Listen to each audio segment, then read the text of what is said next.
कुछ भगवान के नाम में वैसे ही लीन हो गए। उनके एक पुत्र थे जिनका नाम था सर्याती।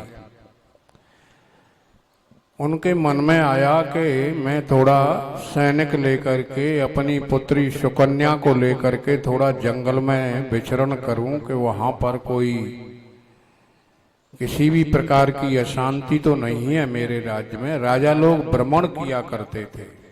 सर्याती के साथ में बहुत से सैनिक थे, परिवार था, उनकी पुत्री थी सुकन्या। जंगल में देखा सुंदर सरोवर है, नदी भी है, अच्छे फल फूल भी है यहाँ, और यहाँ से थोड़ी दूर पर एक आश्रम भी दिखाई दे रहा है। इसलिए भाई सैनिकों यहाँ पर ही रुक जाओ। होते हैं बेवतन, क्यों जो यात्रा करते हैं वो एक साधु रूप ही होता है, चाहे गृहस्थ हो चाहे साधु हो। यात्रा में जो है बढ़िया स्थान की सबको रुकने की चाह होती है। होते हैं बेवतन साधुओं का कुछ नहीं ठिकाना, और देखा जहां सुगढ़ स्थान वहीं रम जाना। आपने देखा होगा विश्वामित्र जी को लेकर के जब गए न, अभी सुनाऊंगा भगवान की कथा आपको, रामायण की कथा छोटे सूक्ष्म रूप में सुनाऊंगा, इसे थोड़ा सा कह करके। परमात्मा की बड़ी लीला है।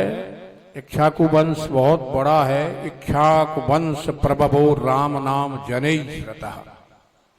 इक्ष्वाकु वंश में भगवान राम का जन्म हुआ है, उसी वंश की ये कथा है। सर्याती राजा, वहीं पर सैनिकों ने विश्राम किया, इधर भोजन पानी बन रहा था। उनकी बेटी जो सुकन्या है वो जंगल में अपनी सखियों के साथ में थोड़ा विचरण करती हुई और उस आश्रम की ओर बढ़ रही थी।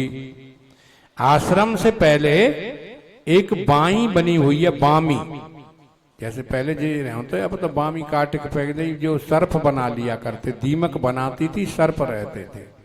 एक बामी बनी हुई है, उस बामी में दो लाइट चमक रही हैं आंखों की, यानी केवल सारा शरीर ढका हुआ है और आंखों की दो लाइट ऐसी लाइट जैसी चमक रही हैं।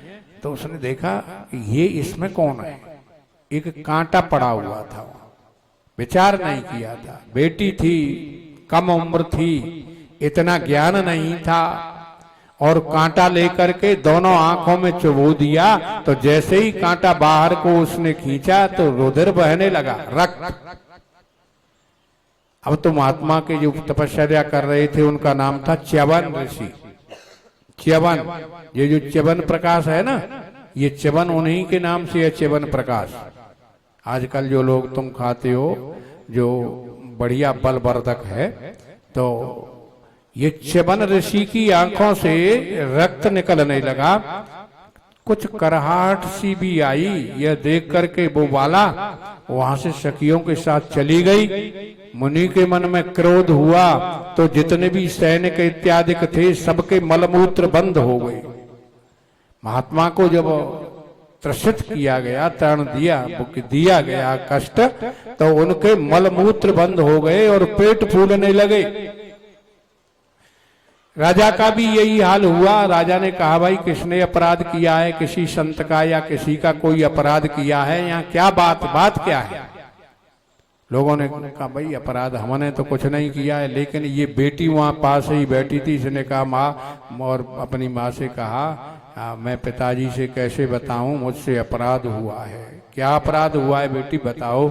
तो पिताजी से विनय किया और कहने लगी कि मैं जा रही थी उधर घूमने के लिए, तो वहां पर दो आंखें चमक रही थी लाइट जैसी, मैंने उनमें कांटा चबा दिया।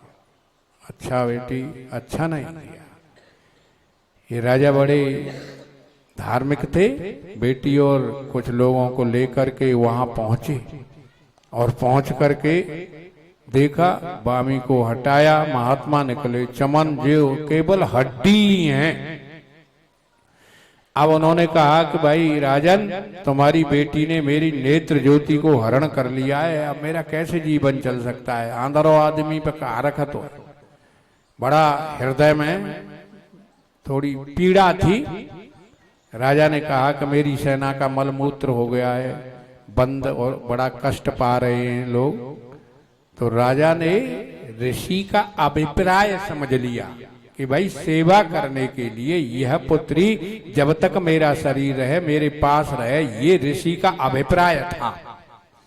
राजा बड़ा ज्ञानी था, उसने अभिप्राय को समझ लिया और अपनी पुत्री को च्यवन ऋषि के ही वहां हवाले कर दिया कि बेटी यही हैं तेरे जो सब कुछ हैं, तेने अपराध किया है, इनकी तू सेवा कर।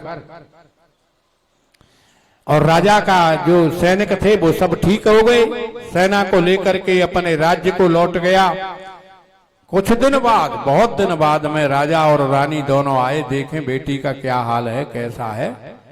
तो महात्मा च्यवन ऋषि बड़े जानकार थे, उन्होंने अश्विनी कुमारों का आवाहन किया और बहुत प्रकार से उनसे विनय करी। ये देवताओं के वैद्य हैं अश्विनी कुमार।